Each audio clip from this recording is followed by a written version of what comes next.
Chapter 1. A Glimpse of Light and Darkness Part 1. Planet Earth, a world filled with both good and evil, is a place where constant battles rage over doing the right thing and treating others with kindness.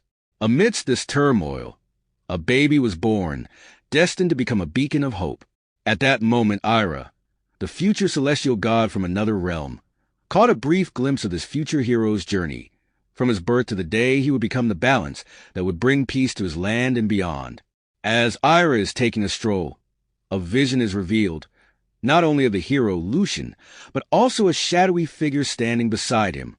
This enigmatic companion would remain a mystery to Ira until the moment he ascended to godhood.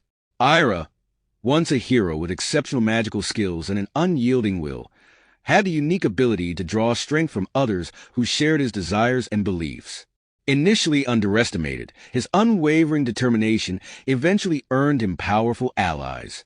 These allies, who would later ascend with him to celestial godhood, were transformed into celestial angels, each tasked with protecting a specific region from the Dark Kaiju King, Zahar. In this vision, Ira saw Lucian's potential to become a hero of unmatched power, equaling even Zahar. He witnessed Lucian's growth, his trials, and his ultimate ascension to a being destined to restore light to the world. Alongside Lucian, the shadowy figure, whose identity and purpose would only be revealed in due time, stood as a testament to the unknown challenges and allies that lay ahead. This shadowy figure would play a crucial role in shaping the fate of Ira's world, acting as a pivotal force whose actions would greatly influence the balance between light and darkness, hinting at the profound impact they would have on Lucian's journey and the world's destiny. Present-day Lucian is 9 years old, as his pregnant mother, Laura, is walking. Two figures seen standing, as is a faded illusion of the two brothers much older. With his dad not present, Lucian promises himself and his mother that he will do everything in his power to keep them safe. On the day of Hedo's birth, after Lucian sees his little brother, he breaks into tears, seeing a little bright soul that will bring light to Lucian in the distant future. At that moment, Lucian feels that their future will be bright but challenging. With a serious mood, he says to himself, "Even though I'm 9 years old, I get this feeling that I must make sure that as he grows up, he learns how to be strong for the unknown challenges awaiting him. As for me, well, I don't know, but I will do my best for them." Even though Lucian Hart is often surrounded by brightness, he is also familiar with darkness through his experiences. He has faced many situations filled with greed and people not caring for others. What managed to keep him balanced was the birth of his little brother and the love of his mother. But as he grows up, his heart also fills with darkness. He wishes for a world of peace and harmony, where everyone can live in peace and people do right by themselves and others. However, he learns that such a world is impossible. He realizes that in a world dominated by greed and self-interest, peace is hard to come by. Lucian, how can there be peace in a world with so much hatred and greed? It's not that greed is inherently bad, but when combined with darkness and wickedness, it becomes chaos. Having Hedo and my mother helps me see how there's more to this world than just darkness. Yet, my father's death seems in vain. Just because of money and greed, he's not with us today. Well, I guess I just have to go with the flow for the time being. Humanity can be very irritating. For the reader, how can one be the hope of a different world? As you ask yourself this question, with each moment, each chapter, and each page you turn, you will start seeing things in a different manner than you originally thought. Let us not think of one straight line, but many lines with different paths, conclusions, and thoughts. When you have come to a final answer to the question, you may pass on the knowledge you have learned. Now on with the story. As time passes in the old world, Lucian is now 17 and in high school. He is a high-potential student who hates calling attention to himself, but he doesn't mind stepping up if the moment calls for it. While he sometimes shines on his own without wanting to, it can bother him, though at times he doesn't mind it.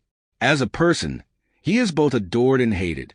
Some people don't like him, but they still respect him, regardless of their feelings. His personality is similar to that of a Sigma male. He can forgive but never forget. Some mistake his kindness for weakness and end up regretting it. Many try to compete, but you'll find he has no competition because he's on a different level. His genuineness is one of his strongest assets. His actions speak louder than words. One day, as he heads out from school to his house, reflecting on his surroundings as he walks past them, he sees some flowers moving with the flow of the wind, and a thought comes to mind. How beautiful, but yet how fragile it is. At times, the smallest things are what make this world less irritating. As he passes by the flowers, he sees a young kid grabbing a model-building airplane with a big smile, jumping with joy as the kid's grandpa buys him the airplane. As they come out of the store, Lucian hears the young kid saying, "I can't wait to start building my new airplane, Grandpa." Lucian thought, what a joyful kid. One can just imagine the things his imagination can help him accomplish. "Hedo, my foolish little brother, I wonder what you're doing now."